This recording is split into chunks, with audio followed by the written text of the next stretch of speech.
Shalom, damai sejahtera bagi kita semua.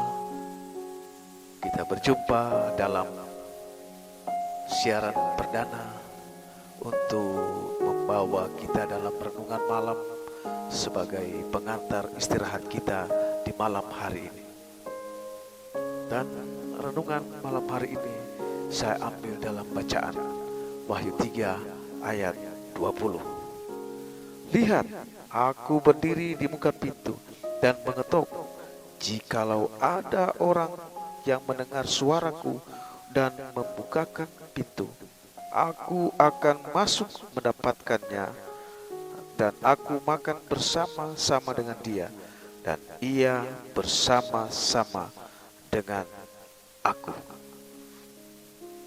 Saudaraku yang diberkati Tuhan,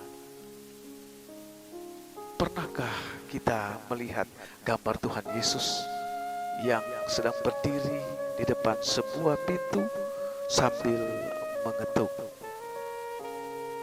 Gambar tersebut dibuat oleh seorang seniman bernama Holman Hunt. Ada peristiwa menarik saat Holman Hunt membuat gambar tersebut. Ketika ia sudah selesai menggambar, ia ingin mengetahui tanggapan dari rekan-rekannya terhadap gambar tersebut yang sedang berdiri di depan pintu dan mengetuk.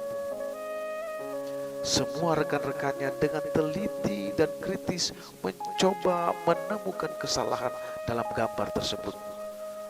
Namun rekan-rekannya tidak dapat menemukan kesalahan. Justru mereka memuji gambar Holman Hunt tersebut. Hal ini membuat Holman Hunt tidak merasa puas. Ia memanggil rekan-rekannya yang lain dan meminta mencari kesalahan dan lebih teliti lagi menemukan kesalahan secara profesional. Tapi mereka pun tidak dapat menemukan kesalahan. Sampai salah seorang yang masih muda, masih amatir, merasa menemukan kesalahan yang sangat mendasar, yaitu bahwa Holman Hunt lupa membuat pegangan pembuka pintu. Akhirnya semua orang setuju itulah kesalahan mendasar yang dibuat oleh Holman Hunt dalam gambar tersebut. Tapi Holman Hunt memberikan jawaban yang mengejutkan semua orang, bahwa itu bukan suatu kesalahan atau keteledoran. Ia sengaja membuat gambar Tuhan Yesus berdiri di depan pintu yang tidak memiliki handle pintu luar.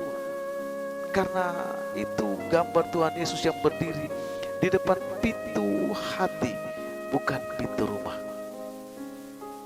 Pintu hati hanya bisa dibuka dari dalam, dan tentunya tidak ada handle pintu luar. Saudaraku yang diberkati Tuhan, Tuhan Yesus dalam kemahakuasaannya tidak pernah memaksa seseorang untuk percaya kepadanya. Dia tidak pernah menggunakan kekuasaannya untuk memaksa saudara untuk bertobat dari dosa-dosa saudara. Tuhan mau setiap manusia mau memakai kehendak bebasnya untuk memilih dia daripada hidup dalam dosa. Pilihan ini muncul dari semua suara hati manusia sendiri yang sudah dicerahkan oleh Roh Kudus. Saudaraku, bila saudara saat ini masih jatuh bangun dalam dosa, kita masih hidup dalam perbuatan-perbuatan dosa, kita masih hidup dalam kubangan dosa, masih menyembunyikan dosa, atau masih terikat dengan perbuatan-perbuatan dosa, ingatlah, Tuhan Yesus sedang berdiri dan mengetuk pintu hati kita. Dia tetap menunggu sampai kita mau membuka pintu hati kita untuk menerimanya.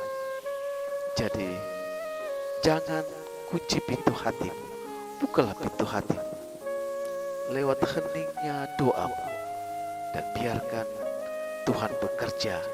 Dia masuk dan tinggal dalam hatimu. Selamat malam, selamat beristirahat. Tuhan Yesus mengasihi saudara. Amin.